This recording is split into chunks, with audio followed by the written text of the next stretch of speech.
Hi, எல்லாரும் எப்படி இருக்கீங்க? எல்லாரும் நல்லா இருக்கீங்களா? இப்ப நாம வந்திருக்கிறது நீங்க பார்த்தாலே தெரியும் இயற்கையோட ஒரு செய்கையா. அதாவது கேரளாவில் எங்கேயும் இந்த மாதிரி ஒரு சாலையை பார்க்கவே முடியாது. ரோட்டுக்கு ரெண்டு பக்கமும் புளிய மரம். ஆமா, இந்த மாதிரி ஒரு சாலையை பார்க்கணும்னா நீங்க பொள்ளாச்சிக்கு வந்தே ஆகணும். இப்ப நாம வந்திருக்கிறது ஆனமலை ரோட்ல. அப்ப யாருக்காவது இந்த பக்கம் வரணும்னு நினைச்சா கண்டிப்பா வந்துருங்க, காட்சியெல்லாம் பாருங்க. இந்த காலகட்டத்திலையும் மாட்டு வண்டி ஓட்டுக்கிட்டு போகிற விவசாயிகளோட மனசு மாதிரியே இருக்கிற பச்சம் பசுமையாக இருக்கிற ஒரு ஊருங்க நம்ம பொள்ளாச்சி. பொள்ளாச்சின்னு சொன்னாலே ஆலியாருக்கு பக்கத்தில் ஆனமலை காத்தடிக்கிற ஒரு ஊர். அதை பற்றி நிறைய பாட்டெல்லாம் வந்திருக்கு.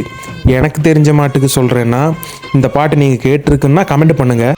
சின்ன சின்ன சேதி சொல்லி வந்ததொரு ஜாதி மல்லி, ஆனமலை காத்தடிக்கும் தோப்போரோம் ஓய், ஆசமனம் பாடுதொரு தேவாரோ.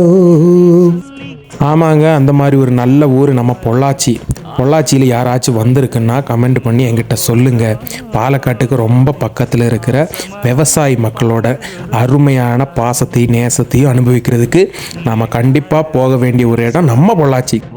ஏங்க, நான் இங்கேருந்து வரும்போது தேங்காய் வாங்கிட்டு வரேன். ஏன்னு கேட்டால் இங்கே எங்கே பார்த்தாலும் தென்னந்தோப்பு தாங்க. சரிங்க.